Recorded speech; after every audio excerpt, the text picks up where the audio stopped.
Being a parent can be really challenging. Child and Family Resource Network focuses on connecting pregnant parents and those with kids under the age of 5 with free support services to help them on their parenting journey. Everyone deserves someone they can turn to for help with parenting. Visit childandfamilyresourcenetwork.org today.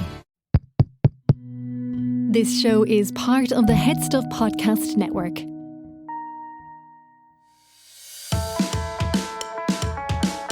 Hi, I'm Niamh Kavanagh. And I'm Gearóid, And you're listening to Agony Rounds. Welcome. We're very excited. These 2 weekly records, it's so exciting. I know. It's the highlight of my fortnight. Well, without a doubt, mine too. I mean, I've been pretty busy, although last week I was on holiday. You know, this is my kind of holiday week. Yes. I've been in Donegal, loving my best life and all that, because everybody empties out of the north of Ireland during the 12th, you know, except the people who have business. That's all I'm going to say. Yeah, you know, and that business being they sell, things you can burn. Yeah, like bonfires. There's a lot of pallet burning. Yeah, you sell pallets up there, you make a killing around the 12th I know. of July. Do you know what? There's like an art form to it, though. And I mean, they get bigger every year. I mean, it is astonishing. I know, yeah. Have you They seen are them? impressive. They are impressive. It's the construction that I find very exciting. And do you know what? I'm glad we're doing this morning, right? Because Specifically? I've had a bad morning, Niamh, and I've kept it to myself while we were having our sausage rolls and our muffin. And actually, I don't want to list that out because No. You had a sausage roll and a muffin. I want to be very clear. I had one natas. I had one tiny a little toe. custard tart. Little custard tart. Because one of the things that I'm wondering is why this shred, the shred that I'm on, isn't working. It's my fault, basically, is what you're saying. Yeah, essentially, it's like Niamh Kavanagh comes down and we buy out a pastry shop and we have a lovely time. And to be quite frank, I'm sick of it. Okay. But what also happened this morning was I had one of my friends staying with me, right? And I am annoyed at the people that built my apartment, right? Because one of the things that they've done is they put a switch that looks like a light switch beside the bathroom light switch. Okay. And what that switch does is turns on and off the hot water. Is this going to be an immersion story? Is this going to be an immersion It's story? going to be an immersion story. And look, the story has to be told and it has to come out. If you want to fast forward, you're more than entitled to do that. No. Anybody who has lived in fear of leaving the immersion on is already very present for this moment. It is the worst thing in the world. I mean, I couldn't imagine how the day could have been worse. No. I had to have a cold shower and you could have gone the other way, though. So I occasionally, we would have put on the immersion and like the hot water tank was like bursting from the heat of the water and nothing to use it on. That's worse. Oh, because the thermostat goes. No, because no thermostat. I'm talking old school here, like old school. You turned it on and then it just boiled the water. Oh, right, so making tea from the taps. Do you know? I'm just saying. But I swear to God, I was like an antichrist. And who does that? I know. What builder goes, oh, does it look exactly like the light switches? Because that's the one that we want. I was furious. Cold And do you know what annoyed me as well? Is I bought my favourite shower gel yesterday. I finally found it. Okay, would you? Because I hadn't been able to find it for ages. It's the one I found it in deals, right? No judgment. It's the one that smells like strawberries and cream. I'd judge you more for the strawberries and cream. What the hell is that? It's called. It's called. I think it begins with an L, but it's like $1.50 for a gallon. Like, and it's, but it smells so delicious. It's like washing yourself with a strawberry cheesecake. And I remember once when I was a kid, when I first got it, I remember I used to smell it in the shower. I was like, oh, it's delicious. And then I remember one time I licked my hand. I mean, I never did it again. I swear, I thought it was poisoned. No, you see, we're very different. Because I buy, the unscented, Xanax. I love it. I don't get me wrong. So I used to like a lime one years ago, and then I scalded bits of myself. Because they're kind of sharp. Yeah, it does. But actually, I just want to be clean. I've had the lime one before, and the menthol one. Yeah, I know that. You get a bit of that fizzy foreskin. Now that you mention it, the boys did say they didn't want that one anymore. Yeah, absolutely, under no circumstances. Actually, I grew up in fear of leaving the immersion switch on because your mother would kill you, like if you left it on. I know, yeah, it was the worst thing you could do. And like you could effing blinded a priest and you wouldn't get into as much trouble. No, as if the immersion was the worst, was especially today because you have to mortgage your home to heat the fucking thing. I know, and we used to have this. We had this shower. We got an electric shower in the bathroom, and is it one of those where you kind of have to you click it pull on? the string? Okay, yeah. And the assumption was that pulling the string was like the immersion, like that was the immersion, which it absolutely isn't. No, it isn't. And it just means it's ready. We would leave that on. Oh my God, we would be more like you'd be practically you'd be hung out of the shower string if you left that on. Like, well, we solved it by getting the gas in, right? So, in other words, what happens is, basically we turn on the tap and then the gas heats the power wherever it is. So you no hot water tank anymore. So those of you who have lived your whole life with gas don't understand this conversation. But, those of us who are old enough to remember the dread of it. Oh my God, even now, I swear to God, the rashes up on my neck. I can still feel that dread of being in school and going, I forgot to turn the immersion off.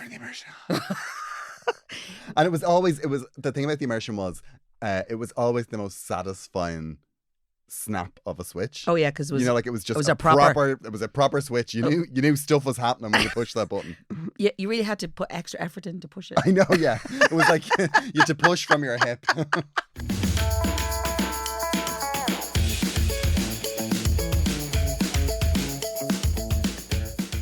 Yeah, so my week has been mostly about holidays, not worrying about immersions. And also I've been doing some work gigging and doing bits and pieces around it. But now I'm kind of just really glad to be here with you, thinking about all the lovely revengeful stories that we've I have to say how knowing our listeners. Yeah, you suggested this topic. And what did I say to you? Yeah, straight away you were like, oh my God, they'll be all over that.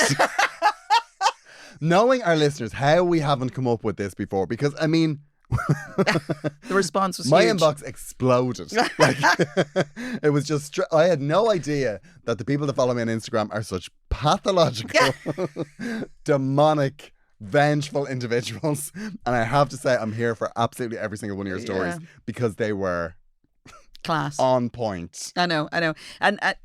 It's definitely a you topic, this. When you suggested this topic, I was trying to think of a story of where I might be revengeful. Niamh, you have won the Eurovision. Okay. Is that the ultimate revenge? That is the ultimate. Like, that's straight away. Everything beforehand's wiped out. Everyone else is just, you've won. Okay. Like, that's it. Yeah. The whole country loved you. Well, for all the people who, ditch me for other girls, or for the guys, say for instance the old music teacher wouldn't give me a bloody soprano solo that I still can't let go. All of those things. All of those things were just done in that moment. Somebody else did it. The music teacher wouldn't give you a solo. No. How you didn't tag it on to the end when you did the reprise in Mill Street? You go, well.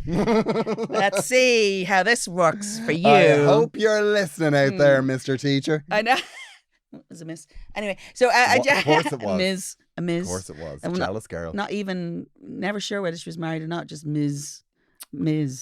So anyway, I don't really get revenge because I think my life well lived is the best revenge. Well, they say that's the ultimate revenge, don't they? Yeah. The people that say that are people with no imagination. Okay, so what are you saying about me then?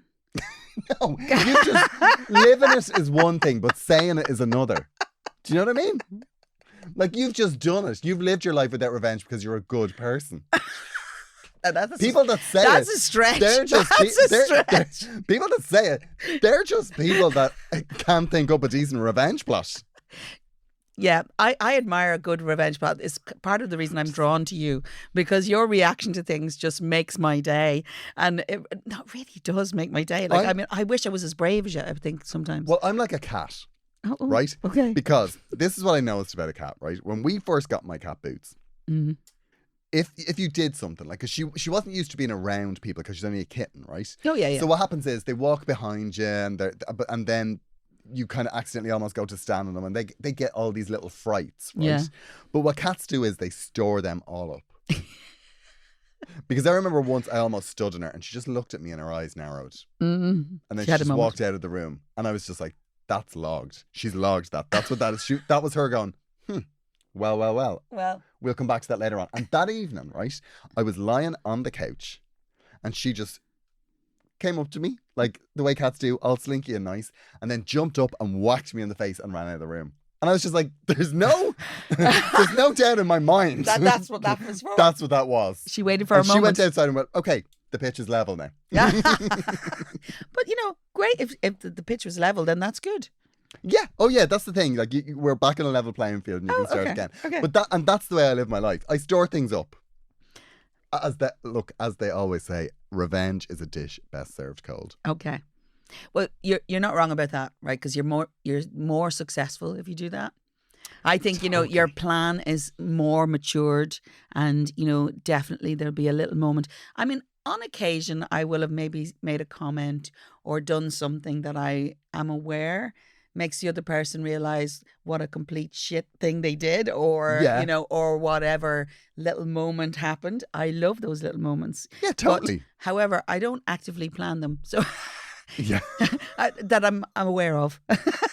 Except when the kids were small. When the kids were small, I would have done lots of things going, see if you like it. The most satisfying piece of revenge, right, that I've ever got was absolutely pathological. And that was years ago. I was starting in comedy and somebody did so, like, obviously I can't name names, still working in the industry and everything. But like, I mean, you would know them anyway. And somebody did something that was properly damaging, like properly sabotage sort of stuff, right? Oh my goodness. And I was devastated for a long time, right? You carried it. Carried it. And then this person did this thing where they were basically asking for help. And I was just like, the absolute cheek of her. Okay. And I was having this absolute rant about this, right? Yeah. And one of my friends said, do you know what would really mess with her? What? Help her.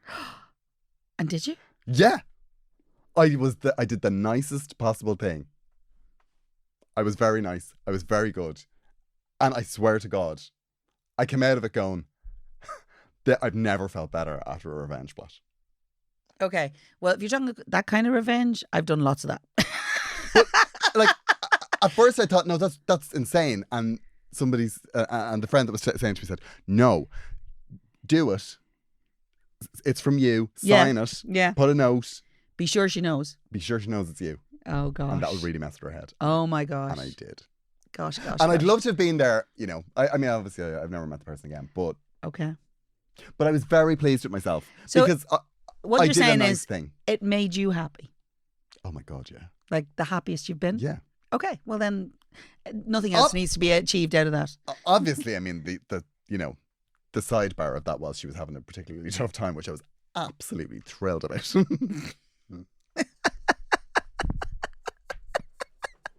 I know. I mean, the thing about it is, right, all of this, like, I know it's in religion, it's in, it's in karma, it's, all of these, I guess, philosophies, they all say that, you have to let revenge go. I think you do.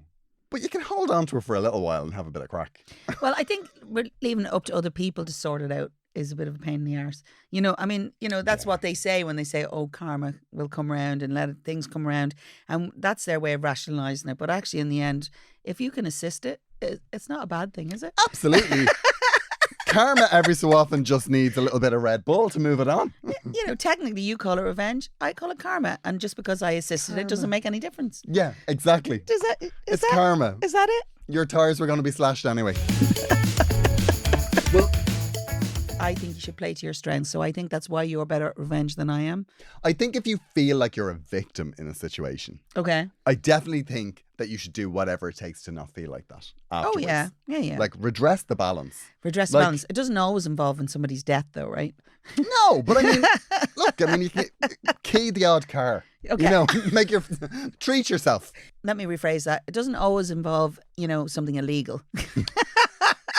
Look, the law is very arbitrary. It's very subjective.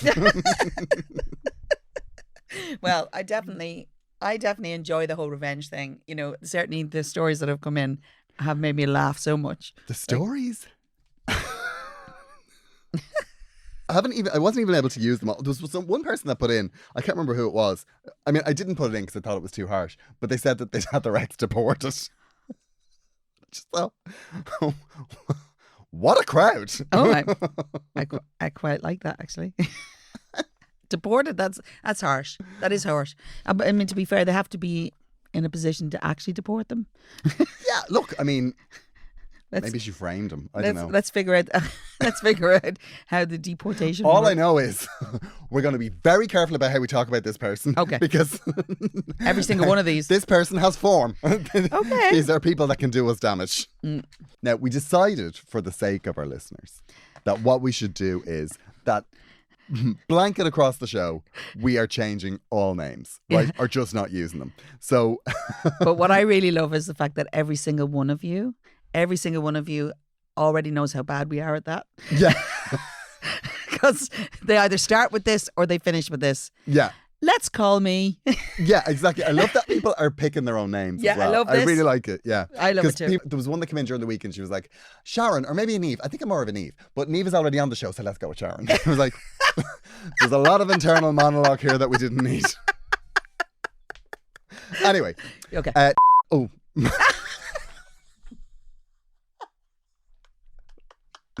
Let's call me Peter.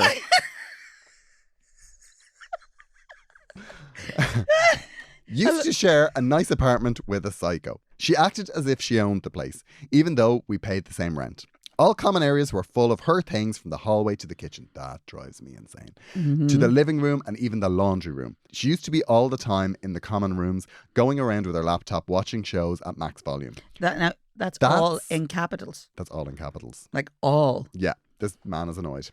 Every time I tried to cook, she would come next to me to comment on what I was cooking. So I avoided the common areas as much as possible and either had to eat before I returned home or cook when she was away. That's awful. One time she wasn't there, so I had a coffee in the living room, but I left my coaster on the coffee table. When she came back, she moved it to the kitchen.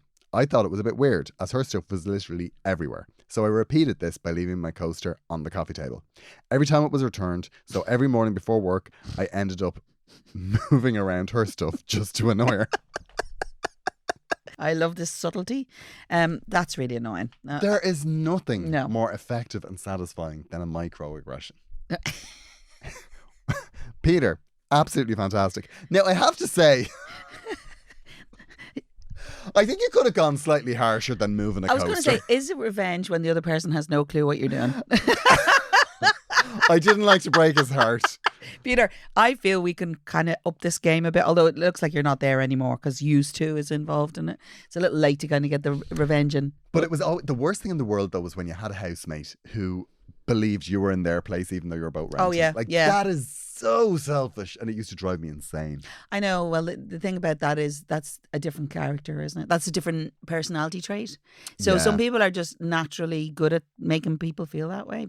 I remember a housemate telling me before that one of the most terrifying things would be for her to walk into the kitchen and see all of the presses open. I literally never closed the door again. Who gives somebody that kind of ammunition? Exactly. I never tell people my worst fears. I never closed a press. That's terrible. Sometimes I would get up in the middle of the night after we'd all gone to bed and I'd just open all the kitchen presses and go back up. What did this person do to you? Nothing. I just like a bit of crack. Oh, okay. Wow. And my definition of a bit of crack is your housemate screaming blood-curdlingly at 6 o'clock in the morning. When I first moved up with my husband, I had in my paraphernalia bought these bottles, right, that were decorative, shall we say, decorative bottle. But so I put them in the hallway on a shelf or something, and clearly my husband to be at the time, but my husband basically didn't like them, and so he kept hiding them, and then I would find them, and then I would just put them back out, and this went on for months, basically without either of us ever addressing the fact that he didn't like these blue bottles, and I kept putting them back. This went on for such a long time. It got past what the hell's going on here to this is hilarious, and then it became a game. So even now when I see a blue bottle, I always think to myself, I should buy that and put that in the house. And this is 24 years later. So those kind of microaggressions actually work really well. I'm surprised you married him. Oh, I did. Somebody who'd do that to annoy me, best ever. Best ever. You know, you met his match. I'm a little bit perverse. I'm not going to lie. Do you remember one of the things that I really regret doing was when I was staying with one of my friends in Canada, as a practical joke, I thought it would be really good to take all of his underpants and bring them back to Ireland and just keep sending photographs of them. Stop it. Yeah. No. I thought it would be brilliant. And then I didn't do it. I had them in my bag and everything, and I thought, actually, girl, that might be a bit far. Do you think he'd recognise were the underpants like that specific? Oh, well, I mean, he would have had none. Oh, well, I suppose I would have left him with none. He definitely would have noticed that. He's an absolute tramp anyway. He I probably know. shouldn't even wear them. Commando. Have you never heard the And word then it was commando? raging as well because when we got to the airport, he he wrote fag on a sticker and stuck it to my back when I was walking through the airport. Okay. I know, and then I was like, oh, he got me. Yeah. I guess that just People means keep I'm a better person. Our next revengist says, my housemates were discussing my bad driving and the mistakes I make according to them. So now something has come up and I'm unfortunately no longer able to bring them to the airport for their holidays. Revenge feels so good. Oh, I love that. And actually, The that pettier, whole the better. that whole sentence of something has come up and I'm unfortunately no longer available should be in big air quotes. Now, do you know what I will say? I right? love that. That's exactly the way. I know on this show that we're always supportive. But But not so much like, here. if there's problems with your driving, like if you're a terrible driver and you're not bringing those people to the airport, I mean, You're actually maybe they could be the winner in this. They could be like, oh, thanks be to God. Taking our lives in our hands. I'm just saying, like, that, you know, sometimes people are being mean and then sometimes they're just offering a fair and frank assessment of your situation. Okay, I get that. But then I'm going to say, what the hell are you doing in my car? Get the hell out of my car. I'm with you. Although, do you know what's happened? The airport, like in Dublin, getting to and from the airport has become a real problem. Oh, well. Because you can't get taxis. There's a No. bus every 2.5 hours. Okay. And the parking is, Horrendous. yeah. Well, you should just come to Belfast and then get the bus down because it's only like £6 or something. Maybe 12 quid. Yeah. Niamh is going to offer a I've done service that. where she brings people from Uber. We have to get to Belfast first. If anyone needs a lift from Belfast Airport to a bus station, just hit us up. agony@gmail.com. Niamh should be there. You know, if you do it once a fortnight, I can do a rundown because I'm on my way down here. It would certainly lighten the load for the diesel. Yeah, I'm not going to lie. I would not underestimate the chances of you getting a phone call. I have about 4 seats in my car. Like, you know, as long as I'm not bringing, you know, food on my front seat. That's a separate tier on Head Stuff Plus. Is it? Yeah. You have to subscribe way more. Yeah. 20 quid. Especially on the front seat. Yeah, Not going to lie. 20 quid will get you an airport shuttle driven by Niamh Kavanagh. Okay, our next one says, revenge. This wasn't fitting in the Instabox, so obviously they had to private message. I have cut hair for all the men in my life for years. When I was about 17 and 18, my dad came home from work in a hurry as he had a wake to go to. And for those of you who don't know, that's where they go and stand around dead people. So he ran past me in the kitchen and clicked his fingers while saying, Lorraine, quick, cut my hair. I have a wake to be at. So she wants her name, obviously, because she's put it in it. Well, I've also been a bad person / waitress for many years, and there's nothing that will boil me more than someone clicking their fingers at me. I calmly got up and set up everything for his haircut and started.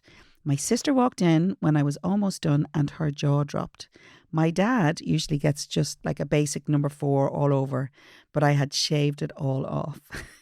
When he saw her face and he stood up to see his reflection in the window, I simply said, you won't click your fingers at me again, will you?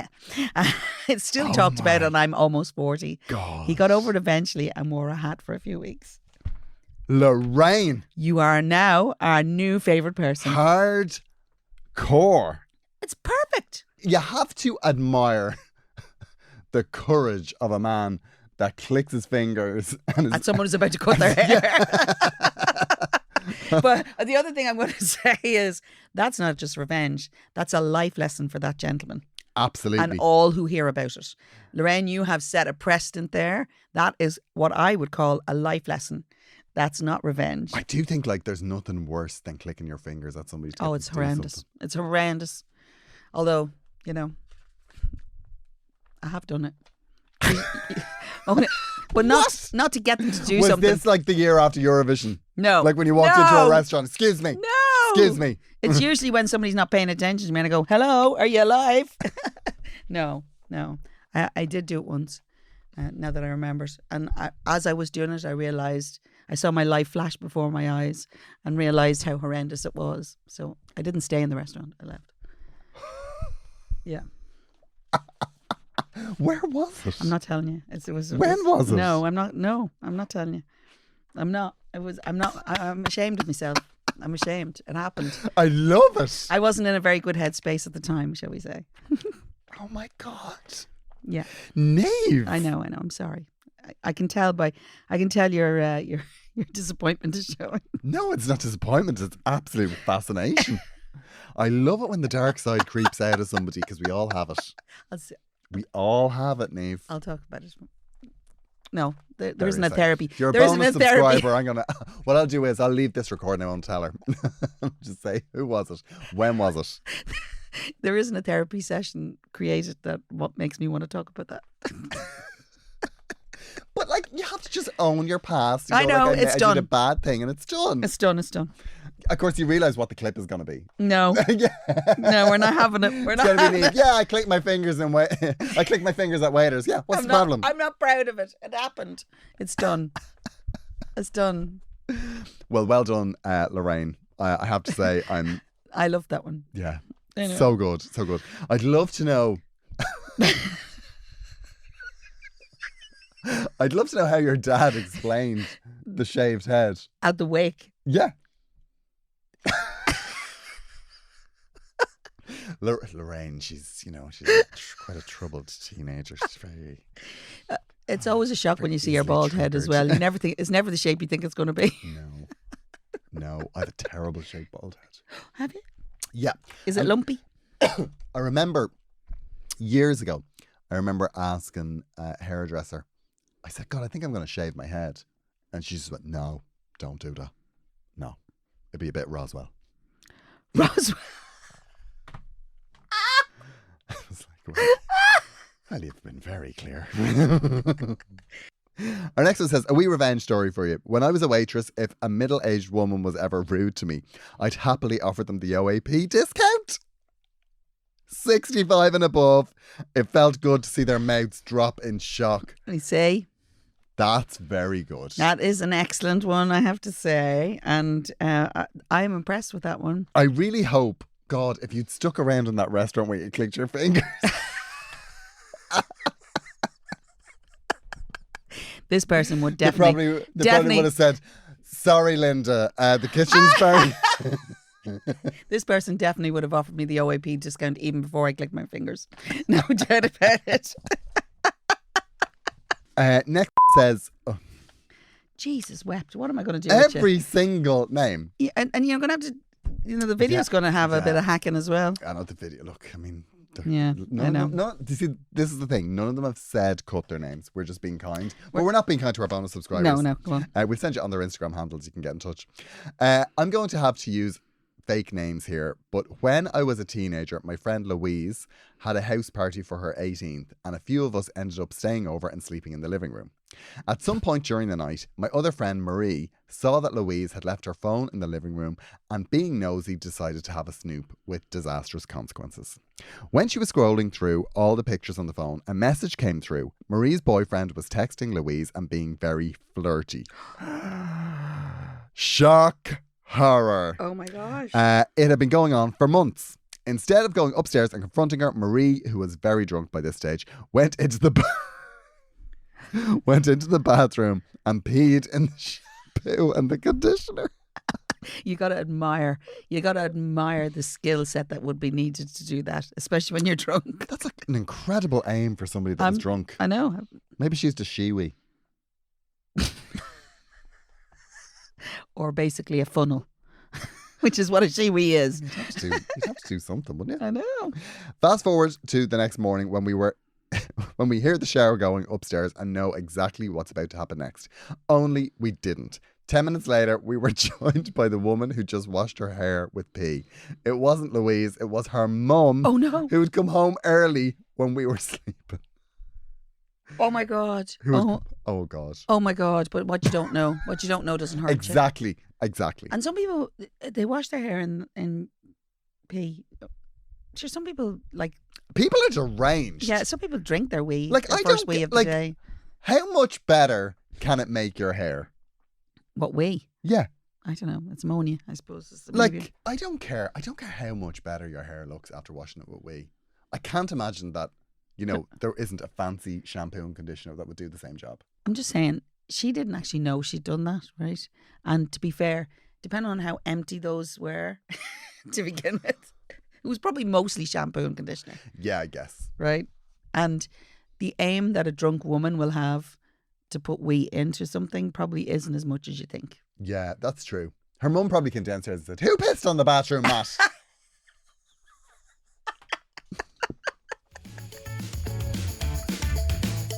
Attention Agony Rants listeners, I am going to be going on tour later on in the year and early next year with my show Glamour Hammer, and I will be going all around Ireland and the UK. The dates on sale at the moment are Portlaoise, Dundalk, Limerick, which is sold out, Galway, Belfast, Clonakilty, Waterford, Wexford, Sligo, Cork. I'll be at the Everyman in January. My Liberty Hall shows are sold out, but we've just put on a Vicar Street, which is very much not sold out. So not just yet. So come along, we'd love to see you there. How do I get tickets, Gearóid? You can get tickets, Niamh, by asking me. I know. But all of those other people, they can buy them on GearóidFarley.com. We are pausing for a moment to remind you that Agony Rants is part of the Head Stuff Podcast Network. If you would like to support the show and us, you can do so by subscribing to Head Stuff Plus over on headstuffpodcasts.com. In return for that, you will get bonus content from us and from all of the shows on the Head Stuff Podcast Network, including this one. It's The World According to Wikipedia. This is a show about the inner workings of Wikipedia. It is hosted by Rebecca and Fionnuala, and it's absolutely brilliant. They do a deep dive each episode into the inner workings of Wikipedia, the people behind it, and how it has become the force that it is. So have a little listen.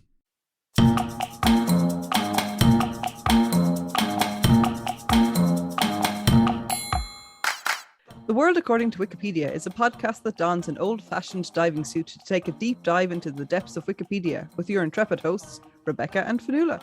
Each episode, we will talk to someone from the Wikimedia community, exploring topics such as harnessing the viral meme potential of Wikipedia articles, why librarians are Wikipedia's biggest fans, how Wikimedians created the largest photography competition in the world ever, and why do some Wikimedians love soft toys so much? Subscribe on your podcatcher of choice and follow us on Twitter at world_Wikipedia.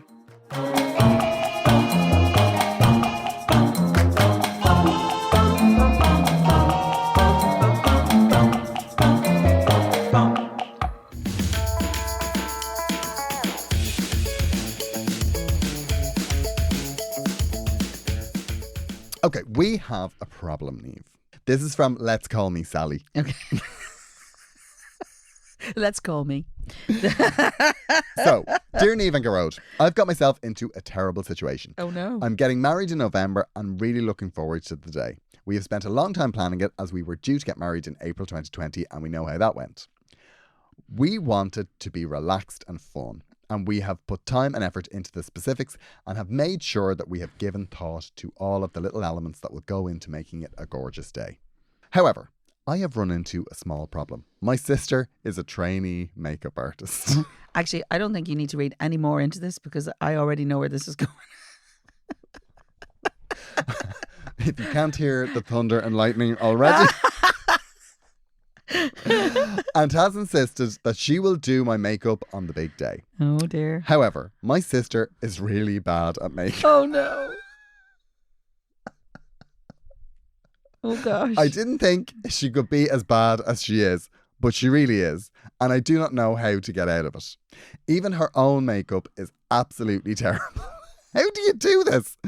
We were at a family event recently, and one of my cousins asked if she was a goth. And I had to say, no, but I think she might be colourblind.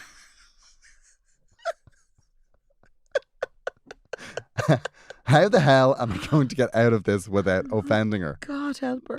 I have tried to talk to her about it and even point out makeup on other people, and she shoots everything I say down. Oh dear.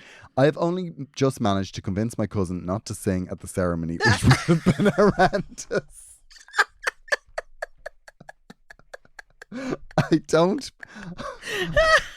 I don't particularly like her, so don't mind if that offended her. From the first 2 paragraphs of like serene wedded bliss, a gorgeous summer wedding, to the end she's just burning our family to the ground. But what the hell am I going to do about the makeup? I love my sister, she is so dear to me, but Jesus, her makeup needs work. Thanks, let's call me Sally. Let's call me Sally. Oh my goodness.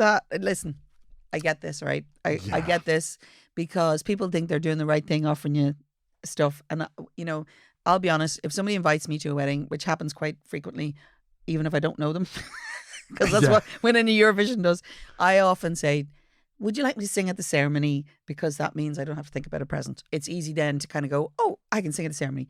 But I always say this, you're in your rights to say, actually, no. Right? You're in your rights to say it, but it's your sister and this is tough. This is really tough. So you should use a line that a lot of people try with me. And that is, I don't want you working on the big day. You're my family. You've got to be there. I just want you to be there. Okay. You could say, I want you to be able to have champagne with us. I want, yes, because I don't know, is she a bridesmaid? I can only assume she's just, maybe not. Maybe I'm really poking the bear here. And if she's not a bridesmaid, then already, we're already not worried about offending her. I'm wondering, is there something that maybe something else you could give her to do that would mean she is just get her to do the bridesmaids makeup. Yeah, but that is the thing though, that like sometimes brides, brides don't want the bridesmaids looking too good. So it's like, what's the palette? It's grey dresses with no makeup. That's the palette. Good luck with you. Well, what would you do in that case, apart from I think I'd take that approach. I definitely think I would. Yeah. Or I would just say, no, do you know what? I want a makeup artist that I can be a bit sharp with, because it's a very important day for me, and I want to be able to say, no, this is exactly what I want, and I don't want anything else, and I don't want you to even suggest other things. I'm saying what I want. And it's hard to do that with your family. If you can't ask that as a bride, it's the only day of your life. You get to be a bridezilla in some way, and to be honest, you're going to live with those photos a long time. I know. You can't be too polite in this situation. I'm really sorry, and you don't want to hurt her. But if just for the sake of her feelings, you can't end up looking like Beetlejuice on the wall for the rest of your life. Sometimes if people are just insisting, I know, and they're giving you this gift, and you're like, I really don't want it. It's not a gift I want. No. I would say you need to be very, very super direct here and say, I don't want that. The best of makeup artists aren't right for everybody. You could try that approach maybe. But the thing is, you can't. And if she's going to learn anything about doing makeup for people, she has to do it the way they want it. Trust me. Oh, exactly. Well, I mean. Trust me. Many a dressing room I've been in with Niamh, that Niamh comes downstairs looking like Bet Lynch and just starts with a wet wipe and does it all again. I do. And I do it, but I had one time somebody did my makeup and they put eyeliner on the inside of my eyes and so much eye makeup on my eyes that I spent the whole time weeping black. I would talk about Beetlejuice. I was like, absolutely, it was horrendous. And quite often you're in like going, that is not me. Who the hell is that? And I'm very polite. I can't say it at the time, but I'm telling you now, this is your wedding and your photographs. Goodness. This is what to do, right? List out. What do you think she should do? Okay. I think she should say you don't want her working on your wedding, because what you want is you want her to be available for photographs with you in the preparation. Yeah. So, when they're doing like the photographer's doing like the candid stuff, you want her to be in her gear for the wedding. And she can't be doing makeup when she's not in her gear. Okay. And you want her available for the photographs. So that's, I think, number one. Mm-hmm. Number two is you can say that you want the same makeup artist to do everybody. Okay. And that so that's that door open for her to do everybody like that. But maybe. So if I'm going to suffer, everybody else is going to suffer? Yeah, but you say that's why you're getting somebody in, because it'll be hard for the other bridesmaids to say they don't want you if they don't, and you want to give them the option. So we just want to get someone in that we can all tell them exactly what we want, and we don't have to couch it in anything. Okay, that sounds good. That sounds good. And then 3. No, 3. Which we're right I think will really work. I think this will be the one that will really help, right? You want her to be able to have a couple of glasses of champagne. Yeah. It's your wedding. Offer her alcohol. Yeah, but she can't drink if she's doing she can't drink if she's doing makeup. You can't be absolutely pissed by the time you're doing the mother of the groom or whatever. So I would say it's drink, photographs, and some of your other bridesmaids might not want her. Okay. So you just want... In that order. Yeah, and you're her sister, and the last thing that she would do is subject you to somebody being sharp with you on her big day. And failing that, it's okay to say, I don't like the way you do makeup. And Niamh. No, it is okay. I'm not offended if somebody says, I don't want you singing. Niamh, I feel like what's going on here is you've been hurt before and you're just like... You think I'm projecting? You're passing out the pain. Do you think I'm projecting? I wonder, is there a way even like, and I feel I'm on fire. If ever anybody needs to fire, I am roasted here. I thought it was just menopause, but no, it's you. It's just you're on fire. Just call me. Maybe you could say, and this would be a bit sneaky. Oh, this is a very good 4th one. 4 solutions. 4 solutions. We're on fire today. All from the one boy. Maybe you could say that the makeup is being paid for by the hotel. It's part of their package. Who the Jesus is going to believe that? It's a part of the negotiation. You went to a wedding fair. You went to a wedding fair. You won it. Oh, that's good. Now that's good. Now we're talking. We're talking. Mm-hmm. Well, we have absolutely nailed awkward. this. Do you think that'll solve our problem? Let's call me Sally. Well, I think if this doesn't solve it, Sally, I mean, just refer her to us. Tell her we made you do it. Exactly. Because she doesn't know us. Play this episode and absolutely destroy her. I mean, look, maybe the thing maybe beautiful makeup's not her thing. Tell her to go into special effects. You could be helping her for the future. You don't need... You could be, directing her career here. This could be a very good thing. Exactly. She's not into doing, like pastel colours on a bride. Maybe it's severed limbs is going to be her bag. Look at this. I was going through the day, putting out fires left, right and centre. I swear to God, you are on fire, boy. I definitely need to go and lie down in a darkened room somewhere. Well, I think we've really helped. Well, I think you've really helped today. I'm not sure how much I helped. I think this is both of us, Niamh. This doesn't just happen in a vacuum. I know you. Thank you so much for listening. Thank you. We'll see you again next week. Absolutely wonderful. If you want to get in touch, agonyrants@gmail.com. Oh, yeah. We want problems. We want lots problems because we're at the. No offense, Sally. I was going to say scraping the bottom of the barrel, but you should try not to take that personally. But yeah. So if you've got problems, send them in because we're on to the last few and we haven't requested some in a while. And if you have any ideas for topics, we'd love it. Yes. And just even an interesting story that you think you'd like to kind of take on. Get in touch. We'd love it. Tell us how wonderful you think we are. Yeah. And how we're healing your life. And if you want to support us, you can subscribe to Head Stuff Plus and you'll get access to lots of lovely things and we'll get money for scones. Yeah. And we really need it because they're very expensive. I'm not having them anymore because I'm on a shred. You're on a shred. And I don't want anyone to mention anything else.